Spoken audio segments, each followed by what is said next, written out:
अंतर्राष्ट्रीय news channel WION की executive editor पलकी शर्मा इस समय हमारे साथ जुड़ गई हैं व्हाइट हाउस से। और पलकी, अभी तक हमने वीडियोस देखे हैं, दोनों नेताओं के बीच में जो बातचीत हो रही थी वो हमने अभी देखी, लेकिन आपसे हम ये जानना चाहते हैं कि इस समय खास तौर पर कोविड को जब लगभग 2 साल हो चुके हैं, जो बाइडेन को नरेंद्र मोदी की ज्यादा जरूरत है या नरेंद्र मोदी को जो बाइडेन की ज्यादा जरूरत है?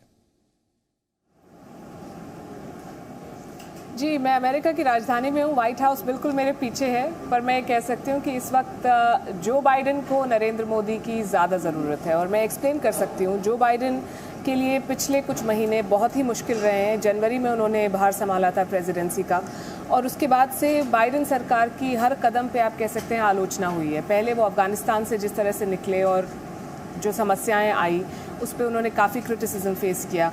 उसके बाद पिछले हफ्ते उन्होंने एक नई अलायंस अनाउंस की ऑकस, और फ्रांस खासा नाराज़ था क्योंकि अमेरिका अब न्यूक्लियर सबमरीन्स बेचेगा ऑस्ट्रेलिया को। ये डील फ्रांस को जानी थी, तो फ्रांस ने कहा ये हमारे पीठ पे छुरे घोंपने जैसा है। फ्रांस अमेरिका का सबसे पुराना एलाय और दोस्त है। तो इस पे भी काफ़ी क्रिटिसिज्म हुआ। फ्रांस ने अपने एम्बेसडर को वापस बुला लिया। कोविड की सिचुएशन अमेरिका में इस वक्त भी बहुत ख़राब है। कई अस्पताल हैं जहाँ पे बेड्स नहीं हैं। हमने इस तरह की स्टोरीज़ की हैं, WION पे हमने देखा है। अब बॉर्डर पे लाखों माइग्रेंट्स आए हुए हैं। तस्वीरें आई हैं कि बॉर्डर पेट्रोल कैसे उनको चाबुक चलाते हुए उनके ऊपर, तो वो भी did not look very good, did not reflect very well on the administration। और अमेरिका के ऊपर एक डेट क्राइसिस है, इतनी भारी क्राइसिस है कि अगर सरकार ने कुछ कदम नहीं उठाए तो अगले महीने तक नकद की कमी हो सकती है। तो बाइडेन एक तरह से इस वक्त घिरे हुए हैं, इंटरनेशनली भी और डोमेस्टिक इश्यूज़ पे भी। भारत एक रिलीफ की तरह है उनके लिए, भारत से रिश्ता। भारत एक ऐसा मुद्दा है जिस पे डेमोक्रेट्स और रिपब्लिकन्स, दोनों जो मेन पार्टी हैं अमेरिका की, वो दोनों अग्री करती हैं कि भारत से संबंध बहुत बहुत महत्वपूर्ण है। तो पिछली सरकार रिपब्लिकन्स की थी, डोनाल्ड ट्रंप की, तब आपने देखा था हाउडी मोदी इवेंट हुआ था ह्यूस्टन में। ये सरकार डेमोक्रेट्स की है, जो बाइडेन की, और आप देख रहे हैं कि कितना लंबा हैंडशेक चला है। अमेरिका में कहते हैं बैक स्लैपिंग, जब दो दोस्त मिलते हैं तो जिस तरह की केमिस्ट्री दिखाई देती है, तो वो सब कुछ दिखाई दिया। जो बाइडेन आप कह सकते हैं is going out of his way to welcome prime minister Modi, क्योंकि मोदी और भारत इस वक्त अमेरिका के लिए एक बहुत इम्पॉर्टेंट रिश्ता है जो वो बनाना चाहते हैं। तो 2 मीटिंग्स हुई हैं। कमला हैरिस से कल प्रधानमंत्री मोदी मिले और आज जो बाइडेन मिले हैं प्रधानमंत्री से। क्योंकि आप पाकिस्तान की बात कर रहे थे, मैं बता देती हूँ, पाकिस्तान के प्रधानमंत्री को अभी तक बाइडेन ने फ़ोन भी नहीं किया है। 7 महीने हो गए हैं। ये एक जोक बन गया है पाकिस्तान में कि फ़ोन का इंतज़ार कर रहे हैं, फ़ोन नहीं आया। और पाकिस्तान के जो नेतृत्व कर रहे हैं इस वक्त, उनसे मिलने गए इनके विदेश मंत्री एंटनी ब्लिंकन। तो आप डिफरेंस देख सकते हैं अप्रोच का और वेलकम का। बल्कि ये तो हमने देखा अभी कि दोनों के बीच में जो मुलाकात इस समय चल रही है, लेकिन अब से लगभग 2 घंटे के बाद क्वाड नेताओं की भी आपस में मुलाकात होने वाली है, क्वाड की भी बैठक होने वाली है। चीन कहता है कि जो क्वाड है वो एक समुद्री झाग के बुलबुले जैसा है, पहले कहता था, लेकिन अब चीन उसे गंभीरता से ले रहा है। आपसे हम ये जानना चाहते हैं कि ये पहली फेस टू फेस मीटिंग होगी हाल ही में क्वाड के नेताओं की। इस बैठक में क्या हो सकता है और ये कितनी इंपॉर्टेंट है? ये बहुत इम्पॉर्टेंट बैठक है। एक लाइन में तो इसका जवाब ये है कि बहुत ही महत्वपूर्ण है। पहली इन पर्सन मीटिंग है।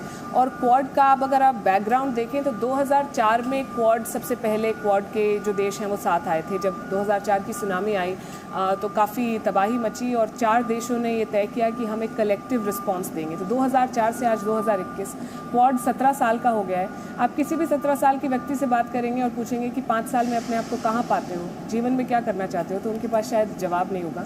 तो क्वाड भी एक तरह से उस टीनेजर की तरह है who is not sure about what is his purpose और हर पर्पस। तो ये सबसे बड़ा क्रिटिसिज्म है क्वाड का कि कर क्या रहे हैं ये सब मिलके। पर क्वाड एक बहुत महत्वपूर्ण ग्रुप है। क्वाड बात करता है क्लाइमेट चेंज की, क्वाड बात करता है वैक्सीन्स की, क्वाड बात करता है इंफ्रास्ट्रक्चर की, और इनडायरेक्टली ये सब मुद्दे चाइना से जुड़ते हैं। तो क्वाड ये कहता है कि we are an alliance for something and not against someone. हम किसी मुद्दे के लिए साथ में आए हैं, किसी के अगेंस्ट साथ में नहीं आए। पर किसके अगेंस्ट या कौन एडवर्सरी है ये उनकी पॉलिसीज़ में निहित है, और अब ये पॉलिसीज़ फॉर्मलाइज हो रही हैं। तो अगर वैक्सीन्स की बात करें, 1 बिलियन वैक्सीन्स बनाएंगे क्वाड के सब देश मिलके भारत में। वैक्सीन्स एक बहुत बड़ा डिप्लोमेटिक टूल है जो चाइना यूज़ कर रहा है। अगर इंडो पैसिफिक के देशों को देखें, सभी देश अमूमन चाइनीज़ वैक्सीन पर निर्भर करते हैं और चाइनीज़ वैक्सीन्स डिपेंडेबल नहीं हैं। तो अगर क्वाड से 1 बिलियन वैक्सीन्स निकलती हैं और इन देशों में जाती हैं तो वो अपने आप उनका झुकाव क्वाड मेंबर्स की तरफ हो जाएगा। क्लाइमेट चेंज बहुत बड़ा मुद्दा है। क्लाइमेट चेंज से कई इस रीजन के जो छोटे देश हैं, जो आइलैंड्स हैं, वो अफेक्ट होते हैं। तो प्रधानमंत्री मोदी का ये फेवरेट सब्जेक्ट भी है। पिछली बार भी जब वो आए थे तो सस्टेनेबल डेवलपमेंट गोल्स की बात की थी, इस बार भी 5G टेक्नोलॉजी और सेमीकंडक्टर्स की बात करें, यही फ्यूचर है। 5G एक सिक्योरिटी इशू है, सेमीकंडक्टर्स के ऊपर दुनिया चल रही है आज, और दोनों में चाइनीज़ सरकार की एक तरह से कह सकते हैं मोनोपोली है। उस मोनोपोली को तोड़ने के लिए ये सब क्वाड मेंबर्स इकट्ठे हो रहे हैं। इंफ्रास्ट्रक्चर, चाइना का बेल्ट एंड रोड इनिशिएटिव है। इतने देशों में वो इंफ्रास्ट्रक्चर प्रोजेक्ट्स ले जाते हैं, उनको लोन देते हैं, वो देश लोन चुका नहीं पाते और वो चाइना के ऋणी हो जाते हैं। तो इस साइकिल को ब्रेक करने के लिए क्वाड के जो देश हैं वो इकट्ठा होंगे और वो इन छोटे देशों को इंफ्रास्ट्रक्चर प्रोजेक्ट्स देंगे, सड़कें बनाएंगे, रेल नेटवर्क्स बनाएंगे, बिल्डिंग्स बनाएंगे और कंस्ट्रक्टिव डेवलपमेंट की बात करेंगे, डेट बेस्ड डिप्लोमेसी की बात नहीं करेंगे। तो ये सब बहुत, चाइना का सबसे बड़ा हथियार उनकी चेकबुक है और उस हथियार को काउंटर कर रहे हैं। तो ये पनडुब्बियाँ नहीं लगा रहे हैं, ये मिसाइल्स नहीं लगा रहे हैं, पर चाइना की इकोनॉमी को चैलेंज कर रहे हैं इस रीजन में। तो क्वाड का इकट्ठा होना बहुत बहुत इम्पॉर्टेंट है। अब ये नेता सब मिलकर इसको कहाँ आगे ले जाते हैं ये तो वक्त ही बताएगा, पर ये मीटिंग अपने आप में बताती है कि सब तरफ से कितना इन्वेस्टमेंट है क्वाड को लेके और कितने गंभीर, कितने सीरियस हैं सारे नेता। बल्कि एक विषय अभी हमारे पास और है और वो ये कि संयुक्त राष्ट्र महासभा में प्रधानमंत्री मोदी कल बोलने वाले हैं और ये दुनिया का सबसे बड़ा मंच है और प्रधानमंत्री मोदी जानते हैं कि ऐसे मंच का किस तरह से इस्तेमाल करना है पूरी दुनिया तक अपनी बात पहुंचाने के लिए। बल्कि कल प्रधानमंत्री मोदी संयुक्त राष्ट्र में भाषण देने वाले हैं और हम सब जानते हैं कि वो एक परफॉर्मर हैं। ये सबसे बड़ा मंच है और वो जानते हैं कि इस मंच का इस्तेमाल करके दुनिया तक अपनी बात पहुंचाने के लिए क्या करना होता है। अभी तक दुनिया के किसी भी बड़े नेता ने अफगानिस्तान को लेकर, तालिबान को लेकर साफ साफ कड़े शब्दों में कुछ नहीं कहा है। तो कल इस भाषण से हम क्या उम्मीद कर सकते हैं? देखिए, प्रधानमंत्री मोदी का जो, जैसे आपने बताया कि वो मंच का प्रयोग करना जानते हैं। एक और ख़ास बात है कि जब भी वो इस तरह के ग्लोबल प्लेटफॉर्म पे होते हैं तो कई नेता होते हैं जो आके, जैसे टर्की के जो नेता थे रेसिप तैयप एर्दोआन, उन्होंने कश्मीर का मुद्दा उठाया। पिछली बार इमरान खान ने भी भारत की आलोचना की। बहुत नेता आके इस तरह की बात करते हैं। नरेंद्र मोदी हमेशा कंस्ट्रक्टिव बात करते हैं। पिछली बार उन्होंने क्लाइमेट चेंज के बारे में, सस्टेनेबल डेवलपमेंट के बारे में बात की कि कैसे दुनिया के सारे एजेंडाज़ को आगे पुश किया जा सकता है। तो ग्लोबल लीडरशिप और ग्लोबल लीडर का जो स्टैचर और जो रवैया होना चाहिए वो एग्जिबिट करते हैं। कल के भाषण में क्लाइमेट चेंज फिर से फीचर करेगा। इंडिया का क्लाइमेट चेंज पे रिकॉर्ड बहुत अच्छा है, जबकि डेवलप्ड नेशंस जो देश हैं वो अपने हिस्से का काम नहीं कर पा रहे हैं। इंडिया का रिकॉर्ड बहुत अच्छा है और प्रधानमंत्री मोदी के नेतृत्व में भारत ने काफ़ी कुछ अपने गोल्स के तहत अचीव किया है। टेररिज्म, अफगानिस्तान जैसे आपने कहा, बहुत बड़ा मुद्दा है। अमेरिका और नेटो एलाइज तो अफगानिस्तान को छोड़ के आ गए। उनके लिए वो it's history, it's a foot note in their discussions. पर इंडिया के लिए अफगानिस्तान एक बहुत ज्वलंत मुद्दा अभी भी है। प्रधानमंत्री मोदी ने SCO समिट पे भी इसे उठाया था और कहा था कि इंक्लूसिविटी होनी चाहिए सरकार में। जो अफगानिस्तान की माइनॉरिटीज़ हैं, जो अलग अलग एथनिक कम्युनिटीज़ हैं, उनको सबको रिप्रेजेंट करना चाहिए। औरतों का क्या फ्यूचर है अफगानिस्तान में, उस पर फोकस करना चाहिए। सो कल के UNGA के भाषण में ये वापस डिस्कशन में आएगा। इंडिया के लिए अफगानिस्तान बहुत अहम है क्योंकि पाकिस्तान के साथ जो तालिबान का जो अलायंस है वो इंडिया के लिए एक डायरेक्ट सिक्योरिटी चैलेंज है। कश्मीर में किस तरह का फॉल आउट हो सकता है, उसको लेके इंडिया काफ़ी चिंतित है और इंडिया ने अपनी स्ट्रैटेजी उस विषय पे बनानी शुरू कर दी है। इंडिया के कोविड एक्सपीरियंसेस बहुत इम्पॉर्टेंट है। पिछले साल आपको याद होगा और इस साल भी भारत ने कई देशों को वैक्सीन्स पहुंचाई। भारत दुनिया की फार्मेसी के रूप में उभरा और बहुत सारे देशों को, अमेरिका को भी काफ़ी सप्लाईज भारत से मिले। तो भारत का क्या एक्सपीरियंस है और जो सेकेंड वेव भारत के लिए बहुत मुश्किल का समय था, उसमें क्या लर्निंग्स थी और कैसे दुनिया के अन्य देश भारत के एक्सपीरियंस से सीख सकते हैं। इस पे नरेंद्र मोदी हमें बताया गया है कि कल के भाषण में चर्चा करेंगे। और सबसे ख़ास बात, एक ऐसा टॉपिक है जो न्यू दिल्ली फोकस करता है जिस पे, वो है UNGA रिफॉर्म। यूनाइटेड नेशंस का गठन 70 साल पहले हुआ था, सेकेंड वर्ल्ड वॉर के बाद।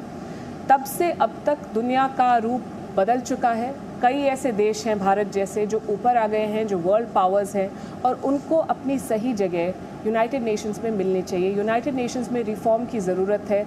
हर व्यक्ति, हर संस्था, हर सिस्टम को समय के साथ बदलना होता है, तो यूनाइटेड नेशंस क्यों ना बदले। इस पे भारत ने बहुत फोकस किया है और जहाँ तक हमारी जानकारी है, नरेंद्र मोदी कल अपने भाषण में इस पे ख़ास जोर देंगे कि यूनाइटेड नेशंस में रिफॉर्म की ज़रूरत है। यूनाइटेड नेशन सिक्योरिटी काउंसिल में सिर्फ 5 देशों के पास वीटो पावर है। वही सब तय करते हैं कि कौन से देश में कहाँ कितना पैसा जाएगा, कहाँ कौन सी आर्मी जाएगी।